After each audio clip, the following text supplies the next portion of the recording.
मित्रों, शौर्य प्रताप न्यूज़ में आपका हार्द स्वागत है। हम हैं आज विवेक विहार में और यहाँ पर ये जो भव्य रामलीला सोसाइटी का प्रांगण आप देख रहे हो, जिसमें कि लाल किले के तर्ज पर मंच बनाया गया और विशाल जन समूह इस रामलीला मैदान में रामलीला देखने उमड़ा हुआ है। और आप देख सकते हैं कि कितनी भीड़ यहाँ पर आई हुई है। और इस भीड़ का आलम यह है कि चारों तरफ भीड़ ही भीड़ दिखाई दे रही है, लोग ही लोग दिखाई दे रहे हैं। सभी लोग परिवार के साथ आए हैं, लीला का मंचन का आनंद ले रहे हैं। और इसका जो मंच है बिल्कुल लाल किले की तर्ज पर बनाया गया है। यहाँ पर काफ़ी संख्या में लोगों को बैठने की कैपेसिटी है और कितनी भी संख्या आ जाए सभी को बैठने का उचित स्थान यहाँ पर मिलता है। साथ ही साथ परिवार के साथ आने वाले सदस्यों के लिए यहाँ पर बच्चों के लिए ख़ास तौर से झूले लगे हुए हैं। जो बच्चे झूला झूलने के शौकीन हैं वो यहाँ पर आते हैं और यहाँ विभिन्न तरह के झूले लगे हुए हैं। ये आप देख सकते हो, अभी जो दिखाया जा रहा है ये एक भी झूला है और यहाँ पर अन्य कई तरह के झूले लगे हुए हैं और जहाँ पर भीड़ उमड़ी हुई है। आप देखते रहें शौर्य प्रताप न्यूज़ और मैं हूँ आपका मित्र NP सिंह राठौड़। और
हर झूले पे लंबी लंबी लाइन है, बहुत लंबी लाइन है। लोगों में बहुत जोश और उत्साह है इस मेले को लेकर। भव्य रामलीला सोसाइटी द्वारा जो है ये मेला है और भारी संख्या में लोग यहाँ पर जुटे हुए हैं, आप देख सकते हैं।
निशाना निशाना लगाए, निशाना निशाना।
दो 500 का दो 1000 वाला 1000 का 4 साड़ी 1000 वाला 1000 का 4 साड़ी 500 का 2 साड़ी है 500 का 2 साड़ी है 500 का 2 साड़ी है साड़ी से 500 का 2 है 500 का 2 है 500 का 2 है।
चौपाई हो चाहे किसी तरह का हो, चौपाई हो किस तरह से, यहाँ पर जब आते हैं तो उनको जरूर सीख लेके जाएं। मैं देख रहा हूँ सब परिवार के साथ आए हुए हैं, तो बहुत अच्छी बात है। परिवार में जो आ रहे हैं तो रोज मतलब उनसे बात करें, बच्चों से क्या क्या। आज भव्य रामलीला सोसाइटी का रामलीला मंचन में आप पधारे, क्या मैसेज देंगे समाज को? भव्य रामलीला मंचन द्वारा जो कमेटी के द्वारा हर वर्ष बहुत ही सुंदर रामलीला का मंचन होता है और भगवान राम का एक ऐसा जीवन है, ऐसा चरित्र है कि इसमें सभी को मतलब अपनी शिक्षा मिलती है और आज के समय में ये बहुत मतलब आवश्यक है। इसमें सभी संस्कार मिलते हैं और यहाँ पर जो देखा जा रहा है तो बहुत ही सुंदर, अति सुंदर व्यवस्था है और देख रहे हैं कि यहाँ पर सब परिवार सहित हैं और एक बहुत अच्छा मतलब सब मतलब संदेश लेके जा रहे हैं अपना। इस तरह बहुत अच्छे यहाँ पे वो रामलीला हो रही है। जो 2 अक्टूबर के लिए वही कह लो जिससे आज भव्य रामलीला सोसाइटी द्वारा लीला मंचन हो रहा है और आप यहाँ पधारे, क्या संदेश देंगे?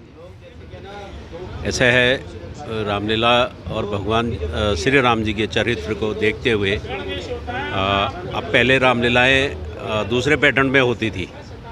अभी ऐसे लगभग 4-5 वर्षों से समाज का आग्रह रहा है कि जितनी भी हमारी रामलीला हो रही है वो शुद्ध रूप से समाज का एक ताना बाना है, समाज को इकट्ठा करने का एक माध्यम है। तो जैसे माता सबरी है तो सबरी एक सामाजिक समरसता का बड़ा प्रतीक है, तो भगवान श्री राम जी ने वो समरसता का प्रतीक निभाते हुए समाज में सीधा सीधा मैसेज जा रहा है और वो प्रत्यक्ष रूप से प्रमाणित भी हो रहा है। और रामलीलाओं से प्रेरणा लेकर के समाज केवल भगवान श्री राम जी के चरित्र को, वो लीलाओं का मंचन, ये ध्यान रहता। लेकिन अब दृष्टि उधर गई है कि इस तरह से भगवान राम जी का चरित्र, जो उनका व्यवहारिक, जो उनका जीवन रहा है, वो समाज के उत्थान के लिए, समाज के परिवर्तन की दिशा में रहा है और इस तरह से रामलीलाओं का पैटर्न बदला है। रामलीलाओं में जितने भी चरित्र हैं उन सब का त्याग एक मैसेज देता है। वनवास तो भगवान राम को हुआ, लेकिन उनके साथ माता सीता भी गई, लक्ष्मण जी भी गए, उनको वनवास नहीं मिला था लेकिन वो साथ गए, एक त्याग। भरत जी भी जो हैं उनकी खड़ाऊँ रख के और उन्होंने राज किया धरती से नीचे रहकर, ये उनका त्याग है। और ऐसे ही निषाद राज, आगे शबरी मैया और जो वानर सेना हुई, जो जामवंत जी हैं, ये सभी लोग जो हैं, इन सब ने मिलकर जो समाज को समरसता का एक संदेश दिया भगवान राम के माध्यम से। तो मैं समझता हूँ कि भगवान राम समरसता के विषय में एक अनुपम उदाहरण है। और भगवान राम, जब राजा राम, पहले राजा राम थे और फिर भगवान राम तब बने जब वो वनवास से वापस गए, तो वो राजा राम और भगवान बने। देखिए, भव्य रामलीला सोसाइटी द्वारा यहाँ भव्य रामलीला का आयोजन किया गया है और एक सबसे बड़ी विशेषता इस बार रामलीला में क्या है कि मंच जो है वो लाल किला पूरा बनाया गया है और उसमें सबसे विशेषता भी ये है कि ऑपरेशन सिंदूर को बड़े अच्छे से दर्शाया गया है और साथ में भगवान वाल्मीकि जिन्होंने रामायण को रचा और भगवान श्री राम जी के चरित्र को, परिवार को बताया कि कैसा हमारा परिवार होना चाहिए, आदर्श परिवार कैसा होना चाहिए, वो सब आज उनकी प्रतिमा इस भव्य मंच पर लगाई गई है। तो मैं यहाँ रामलीला के जो अध्यक्ष हैं, हमारे प्रधान हैं सतीश लूथरा जी, उनका विशेष धन्यवाद दूंगा कि उनकी सोच जो उन्होंने आगे बढ़कर इस काम को किया है। सामाजिक समरसता जो होनी चाहिए वाकई में आज की डेट में, क्योंकि भगवान श्री राम जी ने भी स्वयं वन में जाकर माँ सबरी के झूठे भेड़ खाए और भील जो है जंगल में आदिवासी जिनको आज हम कहते हैं, गरीब जिनको पिछड़ी जाति का कहा जाता है, वो उन सबको गले लगाकर अपने सामाजिक सद्भाव का परिचय, प्राचीन संस्कृति जो लाखों वर्ष पहले थी, वो आज के संदर्भ में ही सही बैठती है। और हम सब एक हैं, विचारों से छोटे बड़े हो सकते हैं, हम विचारों से गरीब अमीर हो सकते हैं, धन से कोई अमीर गरीब कभी नहीं होता। क्योंकि इसीलिए राम जी के चरित्र, राम जी के परिवार के चरित्र का अध्ययन करके, रामायण पढ़ के, यदि वाकई में अपने परिवार को में खुशियाँ लाना चाहते हैं, अपने चेहरे पर, परिवार के हर सदस्य के चेहरे पे चमक चाहते हैं, मुस्कान चाहते हैं, तो भगवान श्री राम जी के परिवार के चरित्र को अपना लीजिए। जो करनीय योग्य कार्य हैं उनको कर लीजिए। देखिए फिर हमेशा आपको सुख ही सुख मिलेगा, दुख कभी नहीं मिलेगा। जब भगवान श्री राम जी को 14 वर्ष का वनवास हुआ तो सृष्टि को दिखाने के लिए, करने के लिए कि हम सब एक हैं, और उन्होंने रावण का वध किया। वो इसी कारण वध किया कि एक सरल पुरुष होते हुए भी। और आज के संदर्भ में हमारे श्री नरेंद्र मोदी जी जो देश के यशस्वी प्रधानमंत्री हैं, प्रधान सेवक हैं, आज उसी कार्य को लगातार कर रहे हैं। देश को एक माला में पिरोते हुए विश्व में सबसे आगे हमारा देश रहे। अर्थव्यवस्था चौथी अर्थव्यवस्था हो चुकी है। कुछ ही वर्षों में, आने वाले 1 या 2 वर्षों के अंदर तीसरी अर्थव्यवस्था भी देश हमारा विश्व में हो जाएगा और हर का हाथ को काम मिलेगा। और 2047 का जो संकल्प माननीय मोदी जी ने लिया है, हम सब मिलकर उस संकल्प को अपने पूर्ण करेंगे। पर्यावरण को भी अच्छा रखेंगे, स्वदेशी वस्तुओं का अधिक से अधिक प्रयोग करेंगे, स्वदेशी वस्तुओं को बेचेंगे, स्वदेशी वस्तुओं की मैन्युफैक्चरिंग देश के अंदर बढ़े। साथ में सामाजिक समरसता को भी ध्यान में रखकर सब एक हैं और हम सब नागरिक कर्तव्यों का भी पालन करेंगे। फिर देखिए आपका आदर्श परिवार नंबर 1 होगा और खुशियाँ हमेशा होंगी। और मैं विशेष रूप से हमारे सतीश जी का पुनः धन्यवाद करता हूँ कि हम जैसे कार्यकर्ताओं को भी ये बुला लेते हैं और इतना मान सम्मान देते हैं। ये भाई साहब जो कह रहे हैं ना, इन्होंने सब कुछ कह दिया। कार्यकर्ता ही आगे बढ़ाता है। ये हमारे भाई साहब जो कह रहे हैं ना, कार्यकर्ता, इनका सिर पे हमारे हाथ है, तब हम आगे बढ़ रहे हैं और ये कार्य कर रहे हैं।